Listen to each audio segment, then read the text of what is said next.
A palavra que Deus tem para o nosso coração hoje,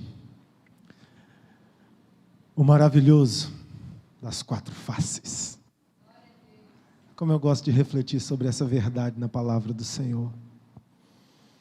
Como eu gosto de ver a multiforme sabedoria do Senhor em nos orientar, nos direcionar. Fique focado nesse momento na palavra. Se você precisar beber água, ir ao banheiro, faça isso bem ligeiro. Não se disperse. Vocês que estão em pé e atrás, tem lugares aqui, sentem-se, para que vocês possam se alimentar sentados. Comer em pé, comer rápido. Sentado a gente absorve melhor. Amém? Mas se der sono, aí sim, você fica em pé. E vamos deixar o Espírito Santo falar conosco, em nome de Jesus. Uma visita de Deus. Deus visitou um casal. No livro de Juízes, no capítulo 13, acontece algo extraordinário. Deus visita a casa de Manoá. Quem é Manoá? Um hebreu fiel a Deus. E o que acontecia com Israel nesse tempo? Israel vinha sofrendo debaixo do jugo dos filisteus. A época dos juízes é uma época marcada por não haver liderança em Israel. Repetidas vezes nós vamos ler no livro de Juízes a seguinte frase: e naquele tempo não havia rei em Israel, cada um fazia o que queria. Algumas das maiores atrocidades acontecidas em Israel aconteceram na época dos juízes. Assassinatos, estupros, esquartejamento de vida, de pessoas. Porque Israel estava entregue, vulnerável, não tinha presença de Deus, não tinha sacerdócio. E por que chama Juízes o livro? Porque o Espírito Santo vinha, escolhia uma pessoa, aquela pessoa se levantava como juiz, trazia a presença de Deus para Israel através de uma liderança forte. E quando aquela pessoa morria, Israel se perdia de novo. Nesse tempo, quando Deus visita a casa de Manoá, não tinha quem exercesse essa liderança. Israel estava vulnerável aos demônios e aos seus inimigos. E os filisteus vinham destruindo Israel.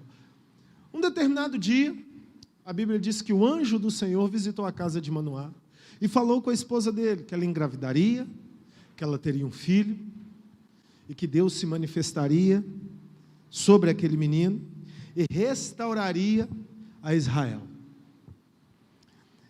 E aí, no versículo 17, Manoá, o homem da casa, encontra-se com aquele anjo, após ouvir a sua mulher lhe contar o que o anjo tinha falado com ele.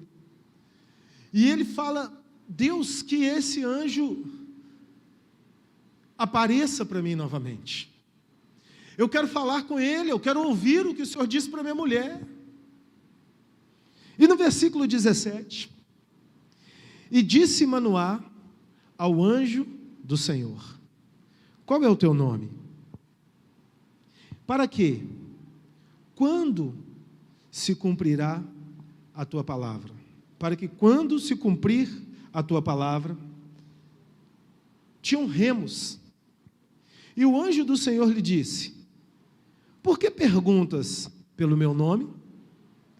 Visto que é maravilhoso. Esse anjo não é um anjo comum.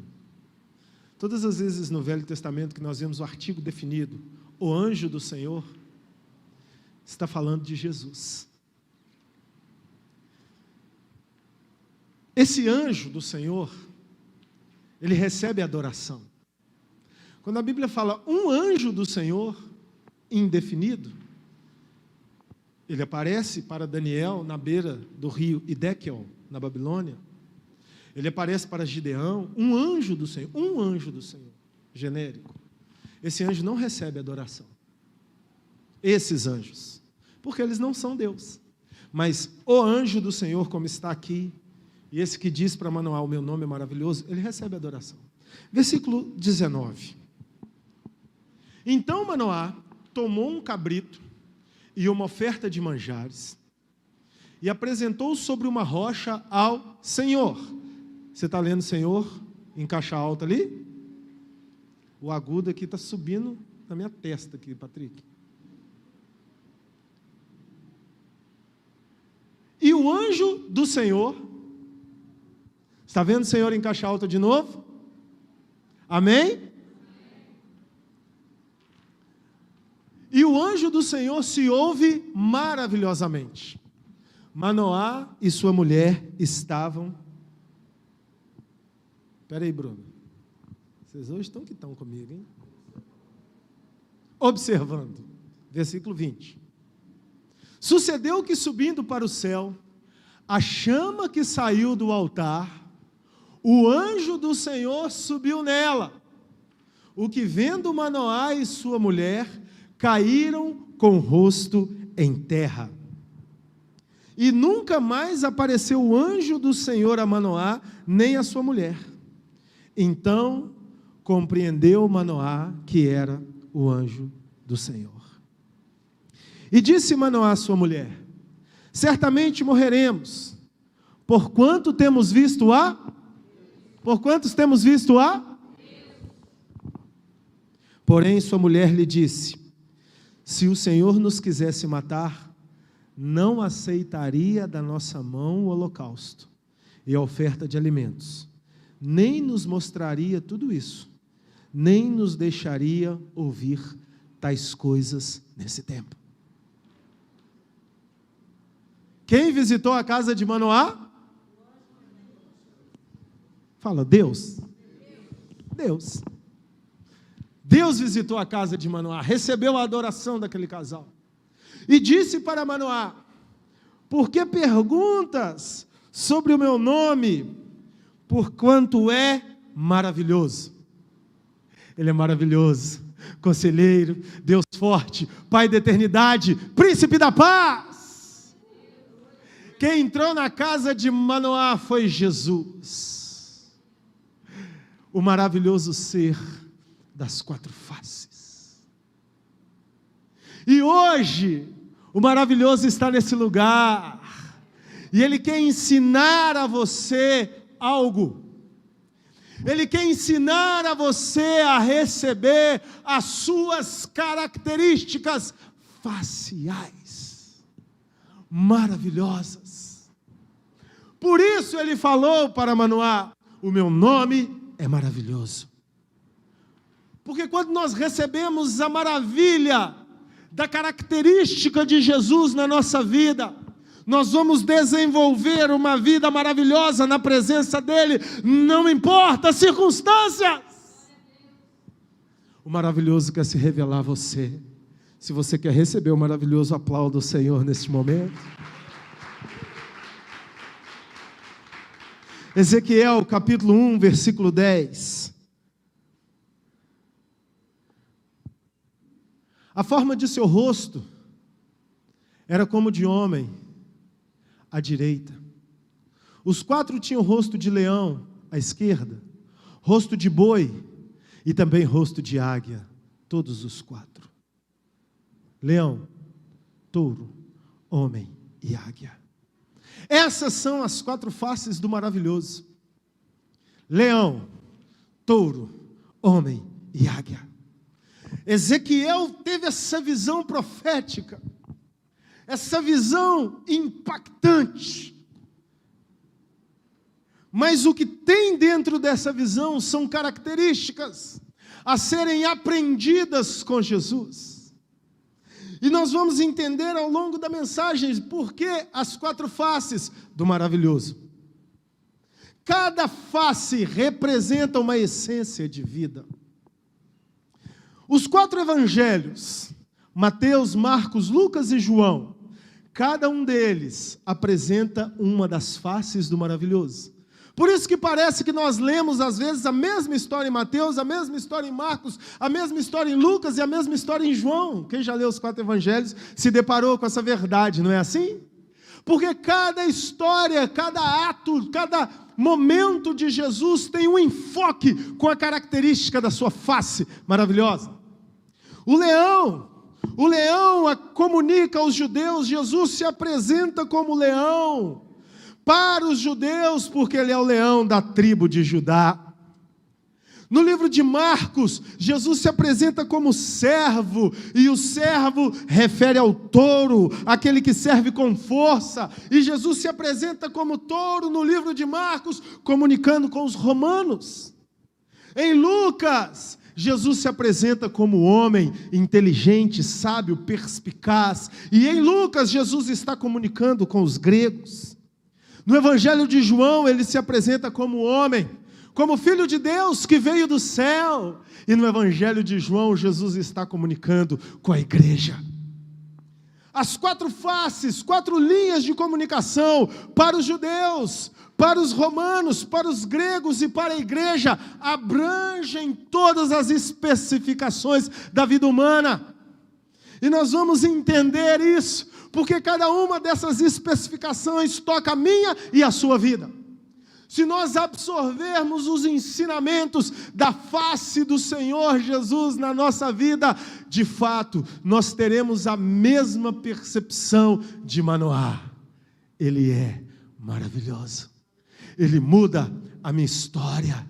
Ele governa a minha vida. Ele liberta a minha família. Ele liberta a minha cidade. Ele liberta a minha nação. Ele liberta o planeta.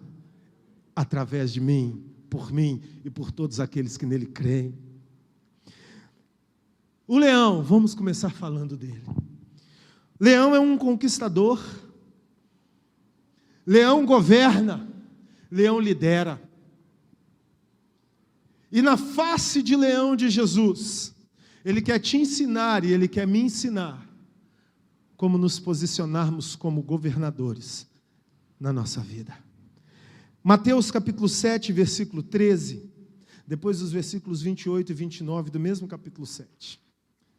Versículo 13 diz: entrai pela porta estreita, larga a porta, espaçoso o caminho que conduz para a perdição, e muitos são os que entram por ela. A primeira postura de um leão espiritual é compromisso de vida com Jesus. É compromisso de vida com a palavra de Deus. Nós temos visto muitas pessoas que falam que têm Deus, mas não colocam o foco da sua direção de vida na presença do Senhor. Aprendem tantas coisas, ouvem tantos ensinamentos e nada praticam. Entrar pela porta estreita, renunciar o mundo e o pecado, é resultado de um relacionamento com Jesus. Você não renuncia ao pecado, o mundo, você não entra pela porta estreita no racional, você entra no relacionamento com Jesus. Versículos 28 e 29 aqui de Mateus. E quando Jesus acabou de proferir essas palavras, estavam as multidões maravilhadas da sua doutrina, porque ele ensinava como quem tem autoridade e não como os escribas. Sabe o que me faz e o que te faz autoridade num assunto? Viver aquilo que se diz. Isso te faz autoridade. Realizar aquilo que se diz. Um médico que é autoridade na sua especialidade, quando você vai puxar o histórico dele, você vai puxar um histórico de assertividade. Então, se ele acertou ao longo da sua caminhada, ele é uma autoridade naquele assunto. A pessoa que tem um problema, quando vai consultar um médico que é autoridade, ela não tem medo, porque ela sabe do histórico daquele médico. Nós somos autoridade naquilo que nós praticamos. Eu posso ser um consultor financeiro, mas se a minha vida financeira não é próspera e não é resolvida, eu posso ter ótimos conselhos, mas eu não serei uma autoridade naquilo que eu falo. Eu posso ensinar sobre mecânica, mas se eu não tenho histórico de carros consertados e resolvidos, eu posso ensinar sobre construção, mas se olha uma parede que eu levantei e a vem empenada, eu não sou autoridade naquilo. Por que Jesus era autoridade diferente dos fariseus e escribas? porque ele vivia aquilo que ele falava, mais do que ele falava sobre aquilo que ele vivia. Então Jesus vivia na porta estreita, Jesus renunciava o pecado, Jesus renunciava o mundo, Jesus renunciava às propostas de Satanás, porque ele é maravilhoso. E ele quer ensinar a mim e a você como governar nessa vida. Você governa nessa vida renunciando o pecado, assim você governa sobre a adversidade, assim você governa sobre a enfermidade, assim você governa sobre a morte. Quando você tem um relacionamento com Jesus. Não se iluda, querido. Nós só abandonamos o pecado quando amamos a Jesus. Porque o juízo de valor, no momento que a luz está apagada, ninguém está nos vendo, e não tem nenhuma consequência iminente, é o seu amor a Jesus, não é o prejuízo.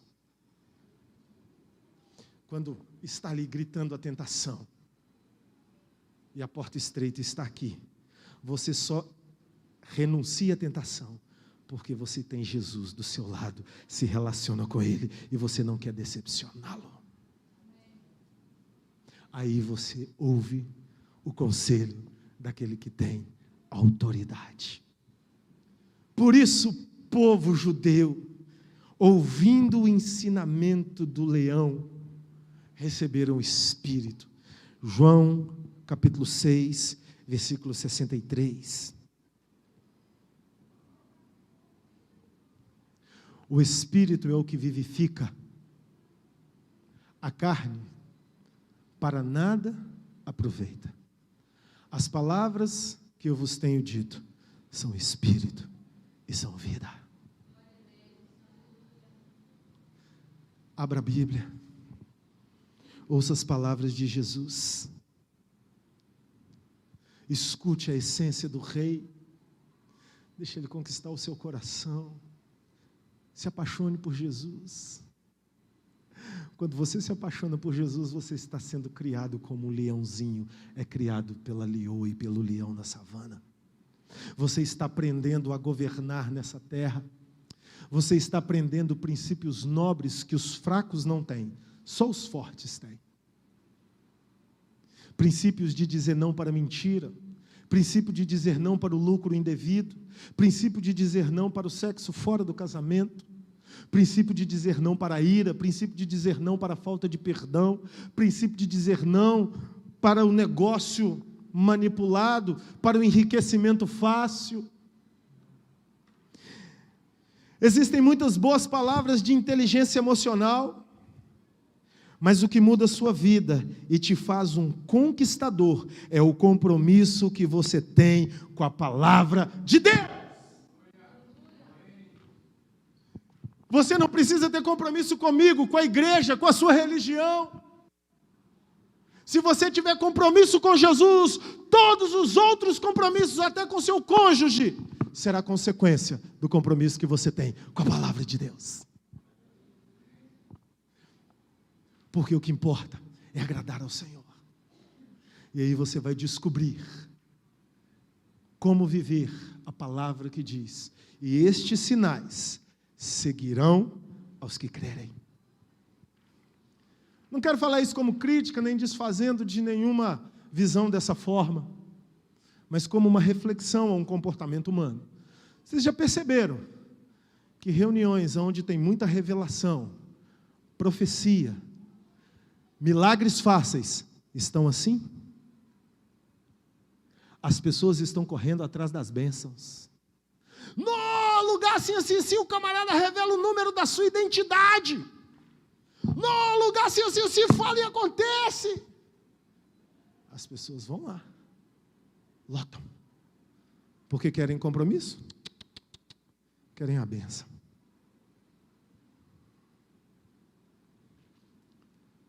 O errado não é o cara revelar, não é a bênção estar disponível, não. O errado é as pessoas correrem atrás da bênção. Porque quando nós corremos atrás do compromisso, as bênçãos correm atrás de nós. Se você crê, aplauda o Senhor Jesus. Estava eu orando no monte essa semana. Contei para o Alisson quase passou mal de rir ali. Estava eu orando e tinha um camarada lá orando, e o camarada orava, falava, nada contra orar falando. E eu ali, o cara estava até me atrapalhando, eu ali querendo, porque você sabe como é que eu gosto de orar, né? Se pudesse, entrava para dentro da pedra. E o cara falou. Eu fiquei sabendo de todos os problemas dele e das pessoas pelas quais ele orava. Aí acabou a oração, eu acabei minha oração, aí fui saindo lá do lugar onde eu estava. E o camarada saindo assim, nós fomos andando um do lado do outro, né? Aí, quando a gente está chegando ali perto daquele portãozinho ali do monte, do Brisamar, que começou a chover. Aí o cara olhou para as nuvens, olhou para o chuvisco, me largou um palavrão. Ih, pi, censura. Essa chuva vai me atrapalhar. Eu olhei e falei, pô, cara, você está falando ali. Você me larga um palavrão. As palavras dos meus lábios e a meditação do meu coração sejam agradáveis ao Senhor. Eu não tenho outra conclusão de uma pessoa que passa 1 hora orando e quando vê uma nuvem de chuva fala um palavrão, de que essa pessoa não está atrás do compromisso, ela está atrás da bênção. A oração virou reza, virou mandinga, virou simpatia, virou qualquer coisa. Porque o compromisso de uma pessoa que vive com Jesus é quando vê a chuva, bendito é o Senhor que derrama essa água sobre a minha cabeça. É ou não é, igreja? Os sinais seguem aqueles que andam pela porta estreita. E aí você vai passando, vai vendo cura, milagre, libertação, prosperidade, mas o seu foco não está em nada disso. O seu foco está no maravilhoso! Se você tem focado no maravilhoso, aplauda Ele, só Ele, unicamente a Ele. Nós precisamos de Jesus, querido. Se você está sofrendo, se você está tendo problemas, se a sua vida está difícil, se você está chorando, eu quero te dizer a receita. Foca em Jesus. Aprenda a ser leão sobre as adversidades da vida, sobre os demônios, sobre o inferno. Leão vê as coisas acontecerem e é temido por onde ele passa.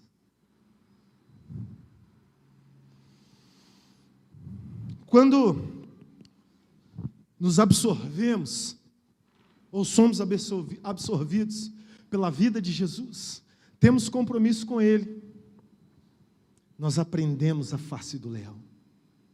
A próxima face que temos a aprender é a do touro. Força, serviço. O leão comunicou com o povo judeu. O povo judeu tinha a eleição de Deus, de ser o portal de Deus para o planeta. Eles precisavam entender o governo de Jesus. O touro está comunicando com os romanos. Os romanos governavam a terra pelo poder, pela força, pelo massacre. Mas o touro resistiu o massacre dos romanos, de cabeça erguida. Pá!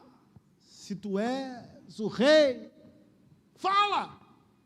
Jesus olhava dentro dos olhos de Pilatos e dizia, tu o dizes. E eles batiam um chicote, batiam a vara, massacravam. E Jesus, como um touro forte, humilde, resistiu ao massacre humano. Touro fala de força e de serviço. Marcos capítulo 10, versículos 43 a 45. Mas entre vós não é assim? Pelo contrário, quem quiser tornar-se grande entre vós, será esse que vos sirva. E quem quiser ser o primeiro entre vós, seja o servo de todos. A marca de um touro, de um boi, é trabalho, resiliência, sem desânimo. Jesus era esse que suportou o peso do pecado, suportou o jugo, e disse, tomai sobre vós o meu jugo. O jugo de Jesus se tornou leve por causa do sacrifício dele. E quando nós temos já o espírito de liderança, de conquista, de governo bem entendido e definido dentro de nós, nós nos tornaremos servos humildes, como o Senhor Jesus foi. Importa que Ele cresça e que eu diminua. É pela força e humildade que alcançamos o crescimento. Mateus capítulo 11, versículo 12. Fica bem ligeiro nos versículos aí, que nós temos muito para ler hoje. Então eu preciso de velocidade, por favor. Desde os dias de João Batista até agora, o reino dos céus é tomado por esforço, e os que esforçam se apoderam dele. Provérbios 24, 10. Processador, vá rápido, em nome de Jesus.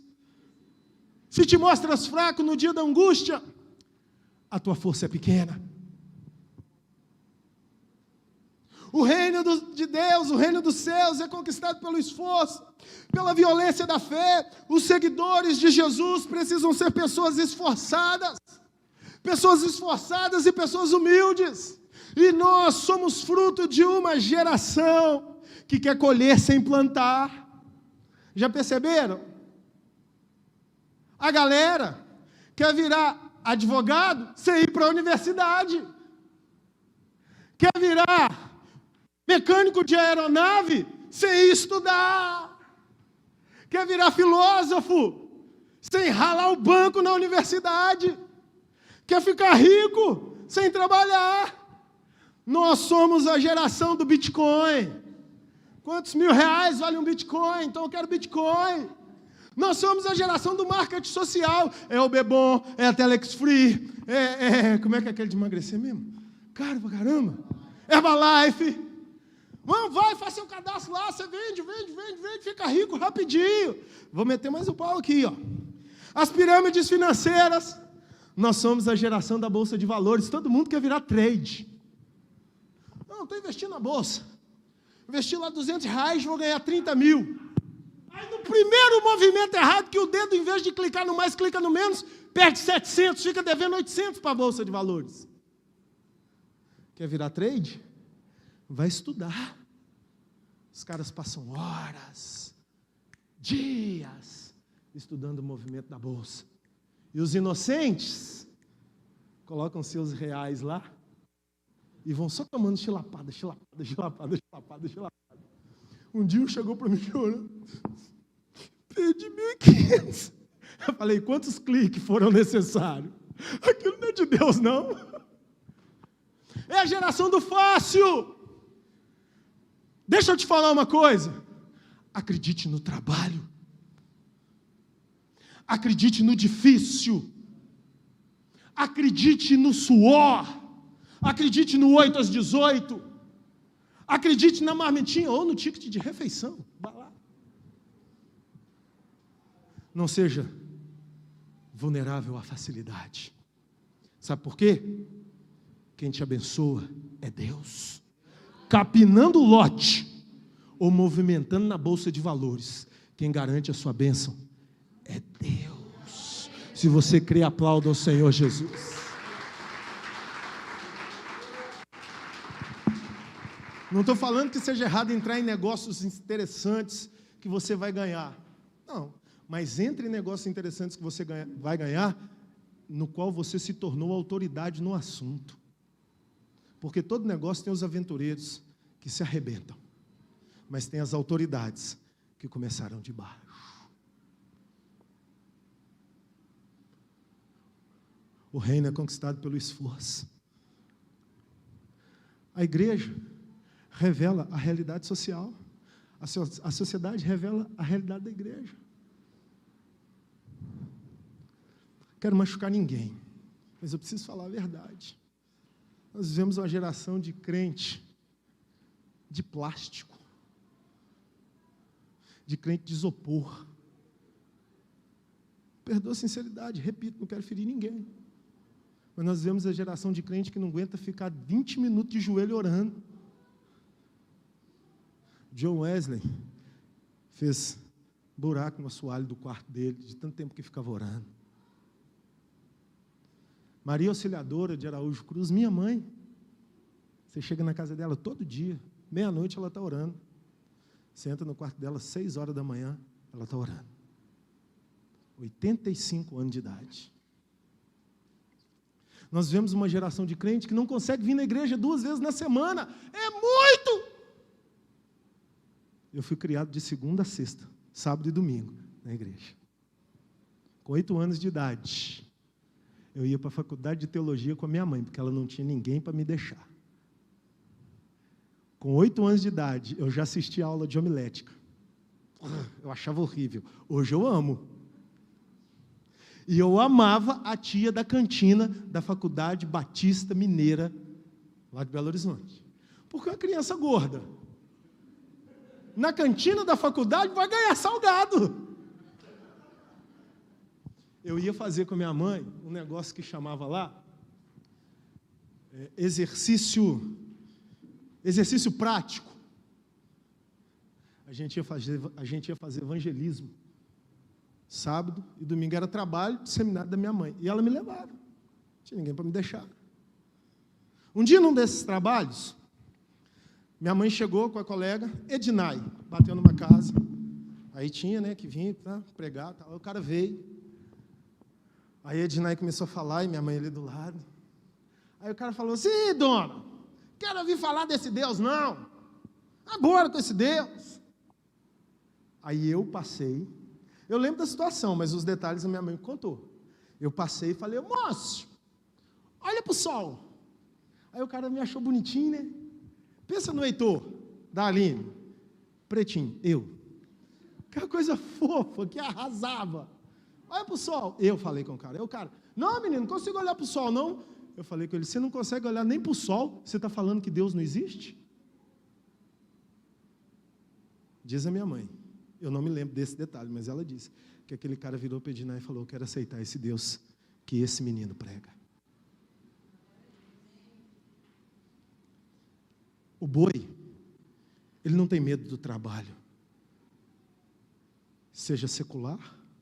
E quando eu falo secular, eu não estou falando de errado, eu só estou falando de dia a dia. Amém? Seja eclesiástico. Se te mostras fraco no dia da tua angústia, a tua força é pequena. Tem muita gente achando que Deus está ouvindo a sua oração sorrindo, e Deus está ouvindo a sua oração chorando. Ah, Senhor, não aguento. Aí Deus está: vou te deixar mais 2 anos na prova para você aprender que você aguenta assim. Na vida de quem anda na presença de Deus, problema não é o fim, é porta para você ver potenciais que você nunca exploraria se você não passasse por essas tribulações. Mas se você foge, se você quer o fácil, se você quer o ligeiro, você está tapando a face do touro, do maravilhoso. Na obra de Deus, muitos querem ter o sucesso dos grandes pregadores. Meus alunos da leadership vai gemer nas suas costas. Poucos querem ler páginas e páginas e páginas e páginas dos livros teológicos. Fazer os trabalhos também não querem. Todo sucesso, toda velocidade perfeita é consequência do exercício constante. Você vai exercitando, você vai exercitando, você vai exercitando, você vai exercitando, você vai exercitando, você vai exercitando. Daqui a pouco você está fazendo com uma velocidade gigantesca, sem sentir. Porque a velocidade é consequência do exercício. Mas se não tiver exercício, não tem a velocidade. Né, baterista? Você sabe disso. Eu, há uns meses atrás, quando eu estava bem mais gordinho, eu comecei a correr. Eu corria no calçadão, o pessoal ria. O pessoal andava, eu correndo, o pessoal andando, me passava. Eu ficava para morrer. Teve um dia que eu estava correndo, a Alice veio andando do meu lado. Cadê a Alice? Eu falei: sai daqui, Alice. Ela falou: o que foi, pai? Você está me humilhando. Hoje em dia, a galera que me passava andando já não passa mais. Tem uns lá que tem um lá que é o cara, né? Ele me passava andando, ele caminha no mesmo horário que eu. Aí ele está caminhando, eu venho correndo assim, eu passo do lado dele. Por quê? Foi 30 quilos embora. E não vai voltar nunca mais. Amém? Meu Deus, ouve a oração da tua igreja. Então, é consequência. Mas eu ralei naquele passadão, viu? Eu gemi. É dor no joelho, é dor nas costas, é Julieta me xingando. Pai, não faz isso, vai. Eu falei, minha filha, deixa quebrar. Tem que quebrar, vamos embora. Sabia que o exercício cura? Eu ouvi isso de um médico essa semana. Ele falou comigo, pode fazer doendo, que a cura vem do exercício. Eu falei, oh, beleza.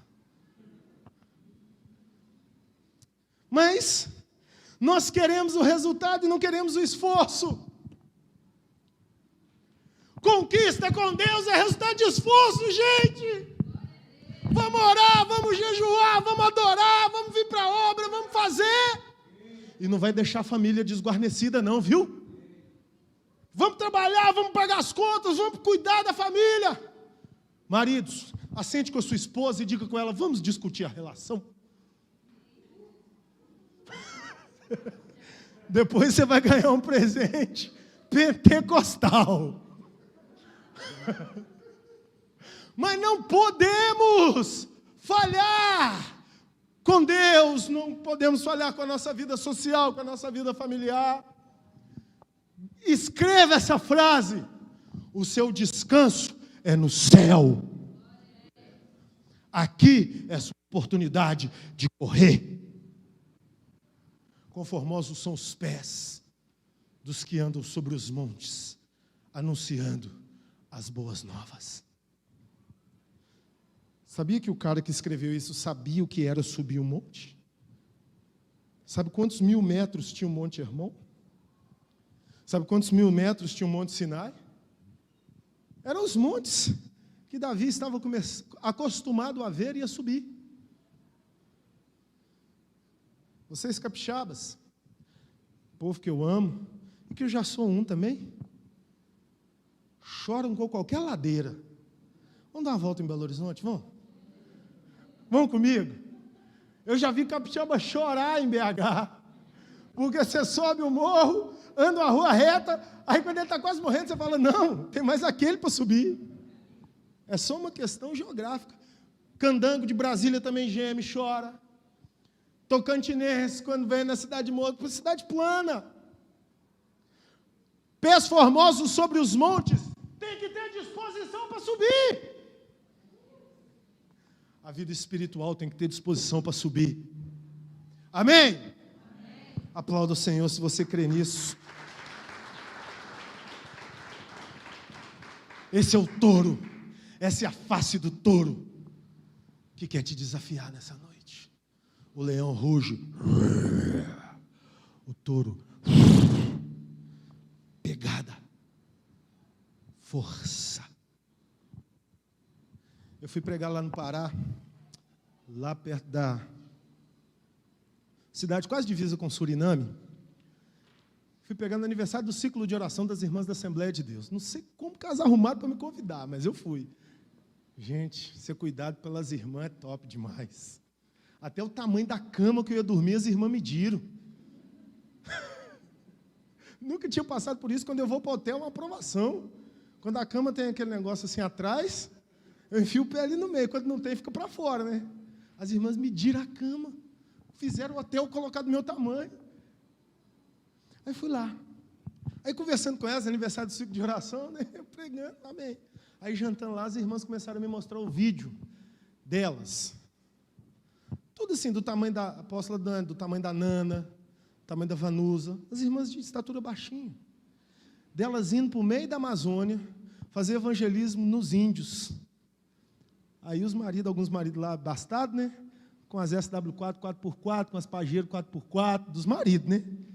E as irmãs, vocês mulheres que não dirigem, segura essa aí. As irmãs pegando os carros dos maridos, indo para o meio da mata. A hora que elas me mostraram, elas atravessando um ribeiro assim, aí a irmã de saia, de coque. O vídeo dela descendo do carro, pegando madeira na mata. Eu falei, não, você não fez isso. Ela falou, olha aí. Colocou em cima do negócio, juntou as 4 lá, e a outra veio. dirigindo o carro, e as outras, para cá. E ela passou em cima do negócio, atravessou. Eu falei, que isso? As irmãs, tem uma igreja lá dentro da tribo. Eu digo, e lá no Sudeste, a gente reclamando dos buracos de Vila Velha. Obra de Deus tem que ter a força do touro. Vida secular tem que ter a força do touro. Humildade. Jesus estava falando aqui para os discípulos. Os chegaram para ele e falaram, mestre, quando você assumir o seu reino, põe a direita, a esquerda, aquele papo de querer conquistar sem lutar. Jesus falou, vocês podem beber o cálice que eu vou beber? Podemos. Bom, se vocês podem beber, vocês estão dizendo, né? Mas assentar-se à minha direita, à minha esquerda pertence ao Pai. Porque entre os gentios é assim, mas entre nós, aquele que quiser ser o primeiro, que seja o último.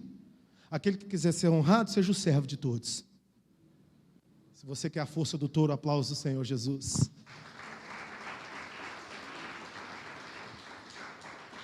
Terceira face. A face do humano. A face do homem. Efésios capítulo 2, versículos 13 e 14. Mas agora, em Cristo Jesus, vós, que antes estáveis longe, fostes aproximados pelo sangue de Cristo. Porque Ele é a nossa paz, o qual de ambos os povos fez um, e tendo derrubado a parede de separação que estava no meio, a inimizade. Jesus ama o ser humano. Jesus não tem partidos entre os homens. E a terceira face é a face da inclusão. Se eu aprendi a conquistar, se eu aprendi a ter força, a ser humilde, a servir, eu tenho que entender o meu semelhante. Muitas vezes nós construímos muros por pontos divergentes, nos separamos dos que pensam diferentes de nós.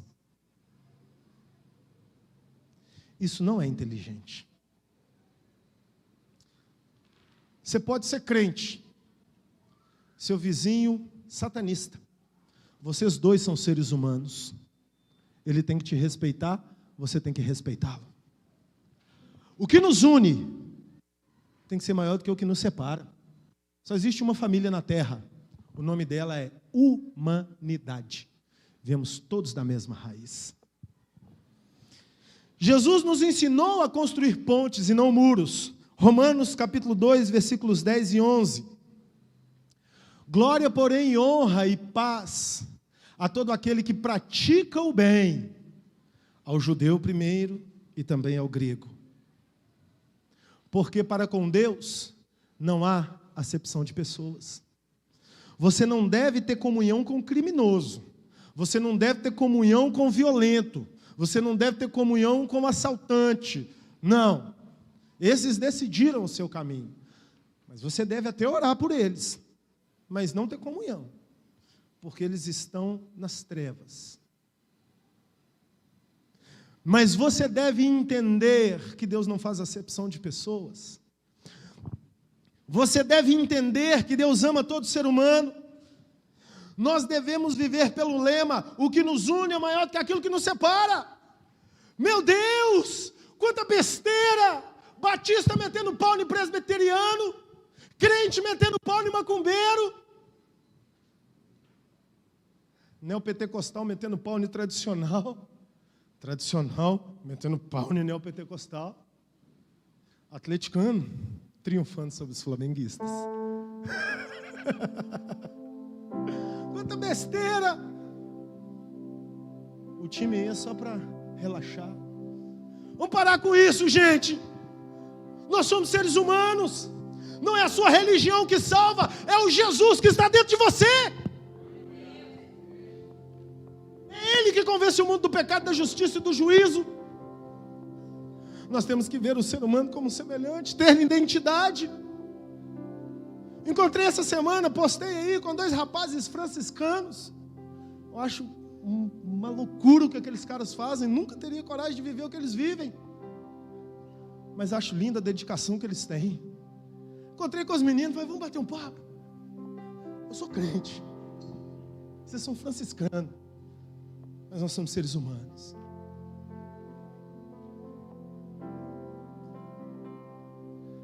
A humanidade de Jesus nos ensinou que de ambos os povos Ele fez um, e que para Deus não há acepção de pessoas.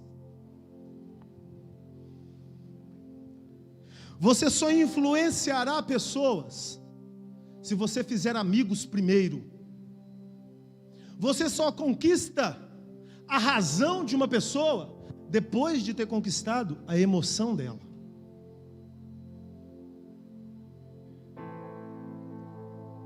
Nós precisamos ter identidade, sim, mas nós precisamos aprender a respeitar a identidade do outro. O problema é que muitos crentes não têm identidade, porque não estudam sobre a fé que professam. Um dia um aluno meu veio falar comigo que queria discutir com o Testemunho de Jeová. Ele era meu aluno de teologia. Eu falei com ele, não faça essa besteira. Ele falou comigo, por quê? Eu tenho um som do Espírito Santo. Eu falei, você tem um som do Espírito Santo, mas você é preguiçoso, você não lê. Ele lê, hein? Ele vai te arrebentar. Vai te levar para lá, eu vou perder o aluno. Construa a sua identidade, saiba quem você é. Tenha experiência com Jesus, se relacione com Ele. Jesus respeitava a prostituta, Jesus respeitava o corrupto, Jesus respeitava todos os seres humanos, mas Jesus era Jesus. E quando Ele teve que apanhar por ser Ele, Ele disse, você dizes quem eu sou. Vamos ajustar a estação, vamos aprender com a face do homem. A função do Evangelho é comunicar, não impor. A nossa fé, e digo mais, as nossas ideias, sejam elas religiosas ou não, tem que ser expostas, não impostas. Mas falando do espírito e da religiosidade, não é o seu discurso que convence ninguém, crente. Olha quem convence aí, João 16, 17 e 18. Perdão, 16, 7 e 8. Mas eu digo a verdade, convém-vos que eu vá, porque se eu não for, o Consolador não virá para vós, outros. Se porém eu for, eu vos enviarei. Quando ele vier, convencerá o mundo do pecado, da justiça e do juízo. Quem convence é o Espírito Santo. O ser humano é tão livre que ele é livre até para virar as costas para Deus. Então comunique o seu evangelho. E se alguém aceitar, sorria e diga para ele, vamos entrar para a caminhada. Mas se alguém rejeitar, se alguém desfizer, se alguém fizer chacota, briga por isso não. Se você postar algo lindo para você lá no Facebook, alguém fizer um comentário metendo pau, fica com raiva dessa pessoa, não, exclui o comentário. Se ele insistir, te mandar inbox, ficar querendo discutir, aí você bloqueia. Fala, dá cara, eu não quero discutir, você quer. Cria guerra por besteira, não. Somos seres humanos, precisamos aprender a nos respeitar. A gente para de conversar com o primo por causa de partido político. A gente para de conversar com um amigo porque passa na beira do boteco, ele está lá tomando a cerveja. Aí você vira as costas. Senta com o cara, bate um papo quando ele toma sua Coca-Cola. Se você é filho da comunidade 7, se alguém vier para mim e falar, apóstolo, seu discípulo está lá tomando cerveja no boteco, eu vou falar, você viu ele com o copo na boca? Você fez o bafômetro? Então não fala o que você não deve. Ele estava influenciando pessoas, ele está fazendo amigos. Parar de bobeira, face do homem. Tem um conhecido, lá em Goiás, abriu uma igreja metodista, bem no Lusiânia, cidadezinha lá, muitos anos atrás. E a igreja não tinha ninguém. Ele tem 5 filhos. Ele na época tinha 3. A esposa estava grávida do 4º. Tinha um centro espírita do outro lado da rua. Ele um pastor metodista, caladão, mas ele influenciador. Tudo bem, cumprimentava, trocava ideia, conversava lá com o pai de santo. E ia para o culto. A esposa dele entrou em trabalho de parto. Ele não conhecia ninguém na cidade. Foi lá na casa do pai de santo, bateu. A mulher está passando mal, me ajuda. O cara foi lá, pegou, colocou no carro, levou. Foram lá, o neném nasceu, deu tudo certo. Ele falou com o pessoal: vamos lá na igreja no dia da apresentação. No dia da apresentação do filho dele, não teve sessão no centro. O pessoal estava todo na igreja metodista. Deu um problema, porque metade ficou, metade voltou. Continuaram amigos. Deixa eu te falar uma coisa. Deus não chamou a igreja, o mundo para a igreja. Deus chamou a igreja para o mundo.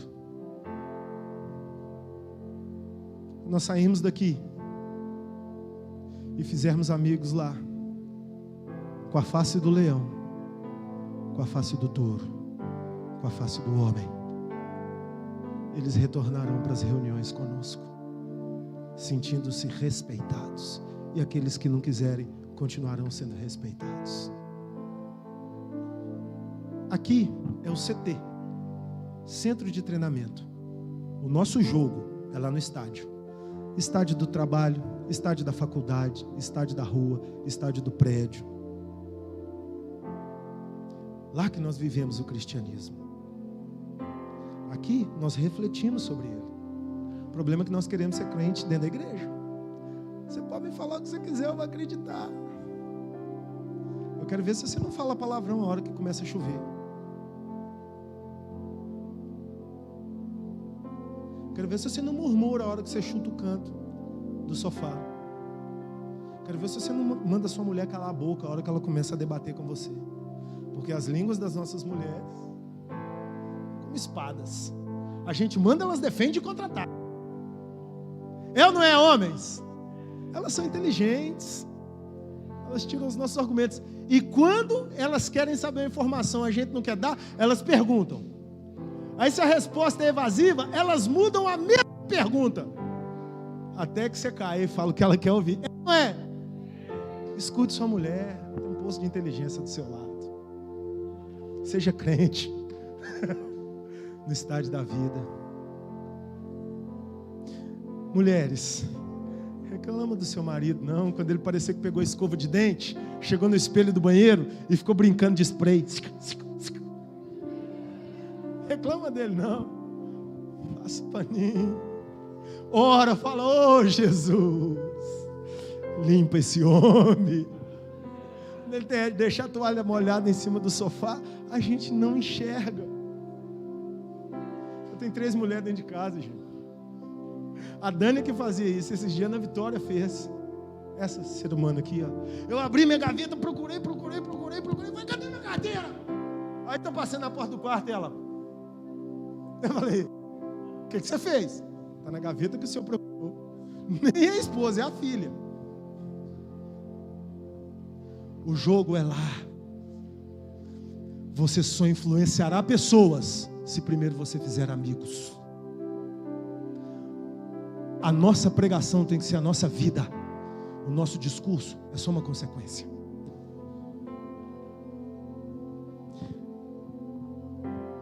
João 16, 7 e 8, deixa na tela para mim. Perdão, versículo 8. E ele convencerá o mundo do pecado, da justiça e do juízo. Exponha, comunique, seja humilde. Face do homem, ser humano. Não destrua o que você pode construir. O Espírito Santo me revela que tem pessoas aqui que estão sem falar com parentes, por pontos de vista diferentes. Pontos de vista religiosos, pontos de vista filosóficos, pontos de vista político, pontos de vista de orientação sexual. Derruba as barreiras. Derruba.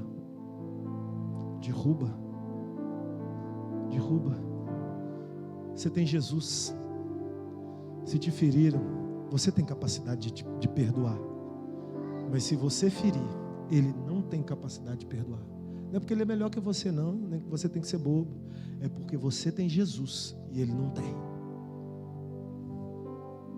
Então, se para levar Jesus para Ele, você tem que deixar Ele vencer, deixa Ele vencer. Respeite-o, abrace-o, seja verdadeiro, ame o ser humano. A última face, a face da águia. O leão governa, o touro trabalha, o homem constrói e é inteligente, a águia tem visão superior. Efésios capítulo 2, versículos 4 a 6. Mas Deus, sendo rico em misericórdia, por causa do grande amor com que nos amou, estando nós mortos em nossos delitos, nos deu vida juntamente com Cristo. Pela graça sois salvos. E juntamente com Ele nos ressuscitou e nos fez assentar nos lugares celestiais em Cristo Jesus. Vivendo com Cristo, nós vemos por cima.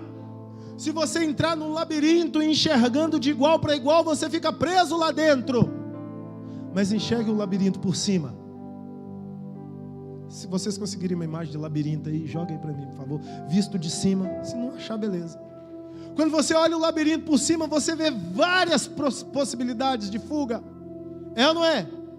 Não, vai por aqui, vai por ali, você vai chegar ali. Você está vendo por cima. Mas lá dentro você está preso. Sabe por que muitas vezes você está preso num problema? Porque você está olhando para ele de igual para igual. Mas com a face do leão você aprende a governar, a renunciar. Com a face do touro você aprende a ser forte e resiliente. Com a face do homem você derruba barreiras. E com a face da águia você sobe. Se você está subindo, aplauda o Senhor.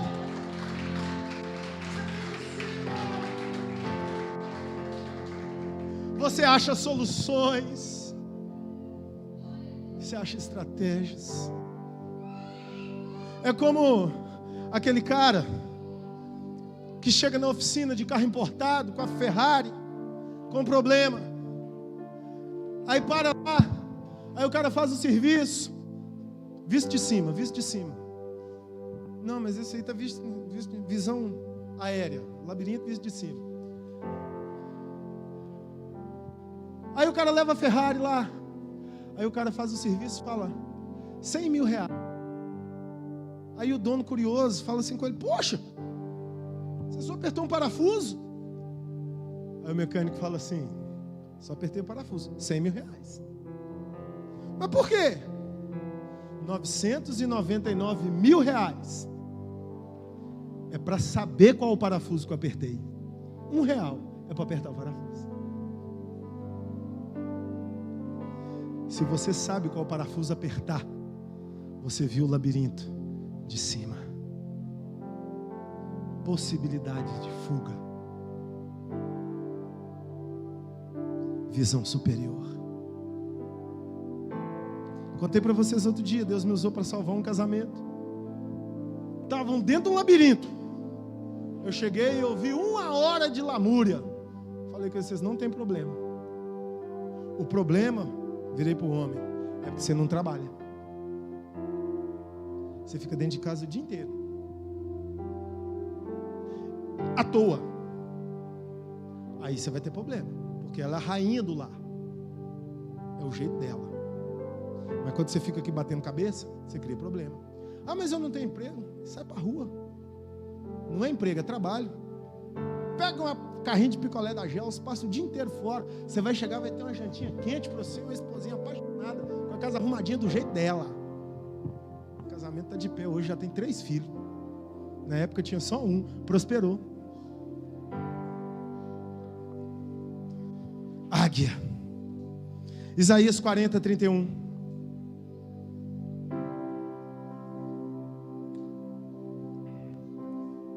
Mas os que esperam no Senhor renovam as suas forças, sobem com asas como águias, correm e não se cansam, caminham e não se fatigam.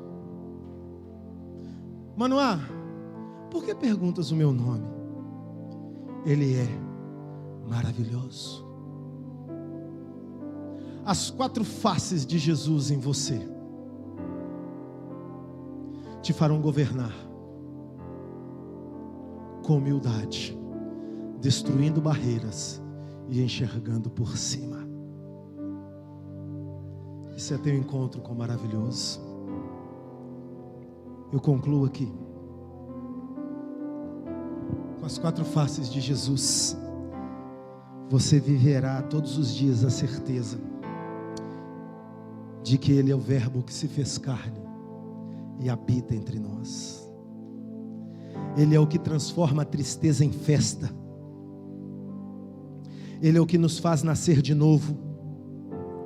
Ele é o que te dá de graça a água da vida. Ele é o que faz o aleijado andar. Ele é o pão da vida que desceu dos céus e alimenta a fome da nossa alma. Ele é a luz do mundo. Ele que é o que dá vista aos cegos.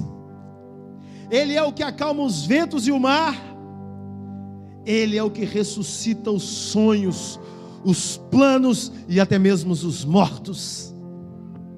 Ele é o bom pastor que deu a vida por você. Ele é a porta aberta. Ele é a videira verdadeira, na qual, se você estiver conectado nele, ele em você, você pedirá qualquer coisa que quiser, isso te será feito, como está em João 15:7. Ele é o que morreu, mas ressuscitou, está aqui agora. Ele é verdadeiramente o Filho de Deus. Ele é o que pode mudar a sua vida. Ele é o que pode te lavar, te perdoar, te curar, te dar um amor que ninguém nunca te deu, te dar o maior tesouro que um homem jamais poderia encontrar, a presença de Deus. Apocalipse 3:20. Esse é o que agora está batendo a porta do seu coração. Eis que estou à porta e bato. Se alguém ouvir a minha voz e abrir a porta, entrarei em sua casa, cearei com ele e ele comigo. Leia junto comigo. 1, 2, 3.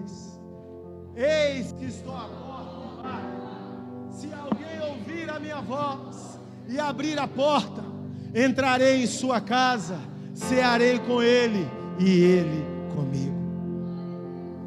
Se coloque de pé.